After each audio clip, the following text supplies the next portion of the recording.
everybody, welcome back to my channel. Today we are doing my mid-year reading check-ins. We're just going to check in with some of my reading goals and give you guys some of the stats of my reading year so far. So without further ado, let's just jump in and get started. In the first 6 months of 2025, I have read 37 books, which my reading goal for the year is 80, so it's about like 3 books behind what I, should be at.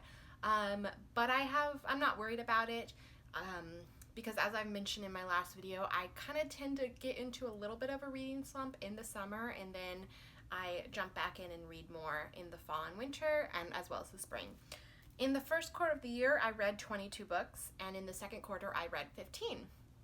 So you can see where that, there's a bit of a gap. I read less in the second quarter because, again, I get into a little bit of reading slump in the summer, but I have no doubt that in like the fall and winter, that number will jump back up again. So I'm not worried about meeting my quota. And plus, I don't really worry about it that much. Like, reading goals, they're fun, but for me personally, I don't want to put that much pressure on myself to, I have to meet them or anything. Like, I do these reading goals to see if I can, and they're fun. I try to make them manageable. Like, it's just fun, Some of my other reading goals for 2025 were that I wanted to read 6 classics, 6 nonfiction, and 6 books that you guys choose through a poll. So as for that, I've read 1 classic so far, so I definitely do need to get a jump on those, because I've only read 1 so far, so I've got to work on that reading goal a bit. I have read 2 nonfiction, so again, I need to work on that a little more, although I've got 3 nonfiction on my TBR right now. 1 is on hold at the library, so I don't know when I'll get it, and then 2 I've got like right here on the shelf behind me that I'm planning on reading, so I just have to buckle down and do them. And as far as the classics go, I have a few in mind that I would like to read. I am actually currently reading 1, and then once I get past that, I've already got in mind what I want to read. I just have to add it into the rotation. And then as for reader poll picks, I read 3 of 6, which actually I'm probably going to end up with 7, because I'm doing 6 polls so that I'll have 6 books to read, but in my June poll, 2 books tied, and so that brings it down to 4. I didn't get the second one read by the end of June. I've already finished it. I finished it at the beginning of July, but as the end of June, as of the end of 6 months, only 3 were done. But yeah, so that one I am not worried about at all, because it's definitely going to get done. Those are my main reading goals for 2025. I also count how many new authors that I get. I don't have a specific quota goal in mind, but I have already read 10 new authors for 2025, so that's really cool. And adding the nonfiction books definitely helps with that. 2 of the new authors are nonfiction. 2 new authors for 2 nonfiction books that I've read, so adding in that nonfiction reading goal is definitely going to help my new authors. But I've also read 8 new fiction authors, so that's a lot of fun, and I can't wait to see how many more I have by the end of the year.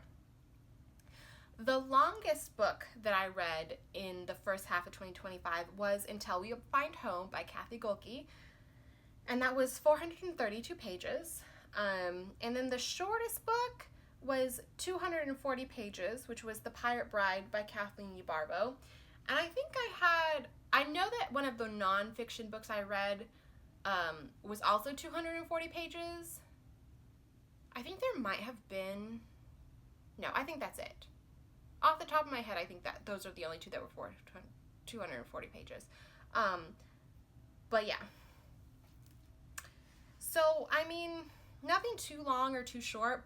Both these picks are kind of, 240 pages is a little bit low for a standard novel. 432 is kind of long for a standard novel, but I consider them both kind of in that wider standard range. I consider 350 pages to be like the standard. That is your average fiction, Christian fiction kind of book length in my mind. But I think that both of these links, 432 and 240 pages, they fit on the edges of those standards. I don't think either is very long or even very short, you know. I mean, short for a novel. It's definitely not novella length.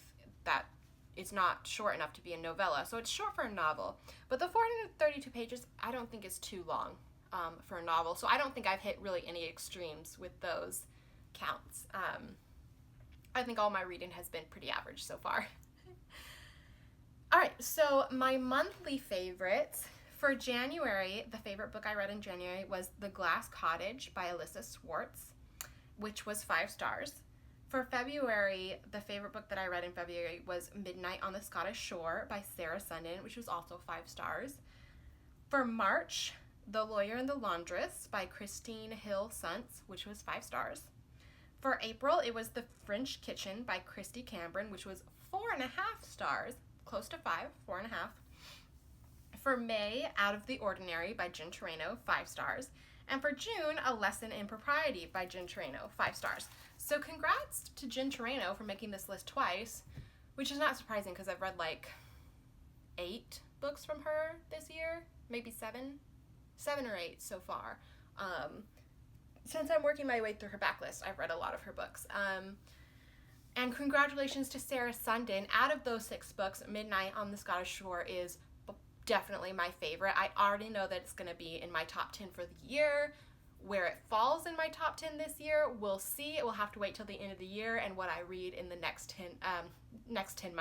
6 months will definitely impact that. But I can tell you right now that I know that one is going to be in my top 10.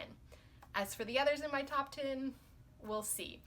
So yeah, that was just a kind of a lot quicker than I thought it was going to be, but a quick mid-year reading update with my stats and everything.